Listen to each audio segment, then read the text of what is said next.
देखिए, वैसे तो जहाँ तक मुझे जानकारी है कि बाबरी मस्जिद जब गिरी थी तब शायद 15 अगस्त 1947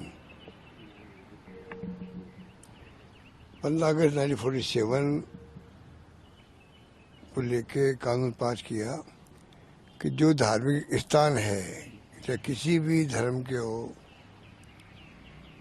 उन सब धार्मिक स्थानों को 15 अगस्त 47 तक जो बने हुए हैं उस पर कोई क्वेश्चन नहीं होना चाहिए, शांति स्थापित हो जाए। और शांति स्थापित हुई भी है, 30-35 साल हो गए। अब ये 2-4 साल में जो जब से ये आरएसएस बीजेपी सरकार आई है और कुछ लोग जो है धर्म के नाम पर, आप देख तो राजनीति चल रही है देश में, चुनाव चाहे महाराष्ट्र का हो, चाहे वो हरियाणा का हो या पार्लियामेंट के हो, सारे चुनाव ध्रुवीकरण के आधार पर जीते जा रहे हैं और खुल के धर्म के आधार पर ये लोग अपने टिकट बांटते हैं। तो स्थिति तो बड़ी विकट है देश के अंदर, स्थितियाँ ईजी नहीं है। ये तो खैर इनको देखने की बात है, खुद को जो आज शासन में है, शासनकर्ता की जिम्मेदारी बहुत बड़ी होती है। सत्ता में जो है उनकी जिम्मेदारी होती है विपक्ष को साथ लेके चले, विपक्ष की भावना का आदर करे, जो ये नहीं कर रहे। दुर्भाग्य से पक्ष विपक्ष में इतनी दूरी ज़्यादा हो चुकी है, तेरे को दुश्मनी हो, ये हो चुकी है। जिम्मेदारी तो सत्ता पक्ष की थी, विपक्ष तो आलोचना करेगा आपकी, उसका काम यही है, कमियां बताएगा आपकी, पर उसकी तरफ कोई ध्यान नहीं दिया गया और दूरियां बढ़ती बढ़ती जा रही है। वो अपनी जगह है।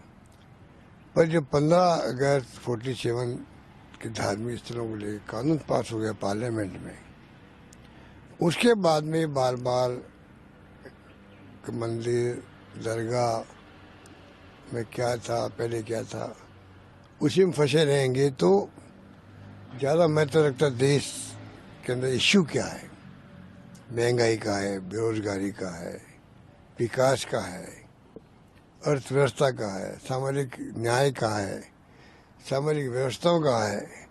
और हिंदू, मुस्लिम, सिख, ईसाई, फारसी की बात हम करते हैं, अलग अलग भाषाएं इस देश के अंदर है और इस देश के अंदर अलग अलग जातियाँ हैं और इस कुनबे को एक रखना ही बहुत बड़ी चैलेंज की बात होती है और रखा गया है कांग्रेस द्वारा और कामयाब रहे हम लोग।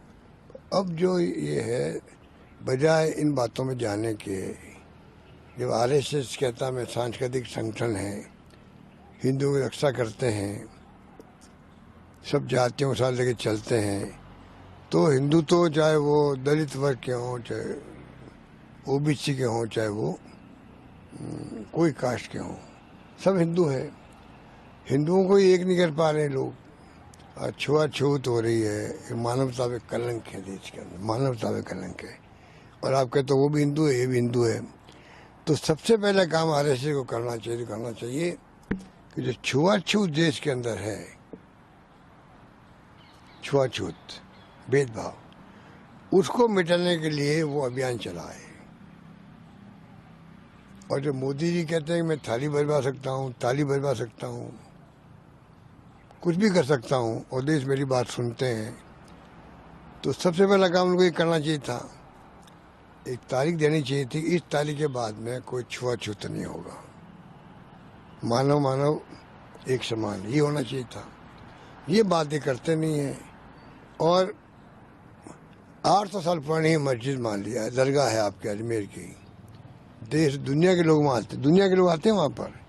ये इनके एक्शन से कोर्ट में केस हो गया, दुनिया के मुल्कों के जो मुस्लिम भी आते हैं, हिंदुस्तान के हिंदू भी जाते हैं, कई लोग, प्रधानमंत्री कोई हो, कांग्रेस के हों, बीजेपी के हों, कोई हो, पंडित नेहरू के ज़माने से मोदी जी तक,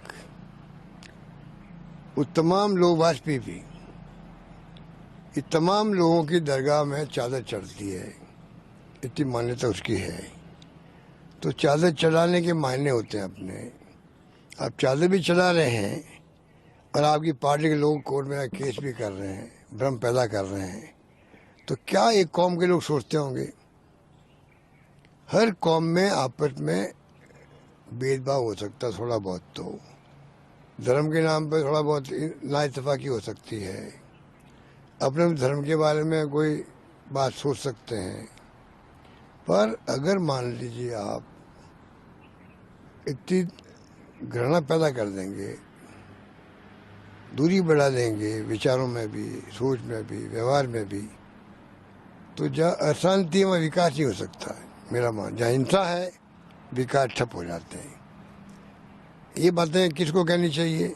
ये बातें मोदी जी को, आरएसएस को करनी चाहिए। देश को चला रहे अभी तो, इसलिए मेरा मानना है कि उस पर पार्टी आरएसएस के लोग क्यों नहीं दे रहे हैं? हिंदू की बात तो करते हैं वो।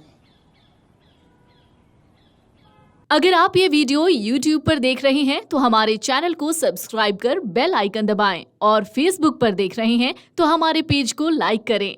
8 मिलियन प्लस सब्सक्राइबर, आपके इस भरोसे के लिए बहुत धन्यवाद।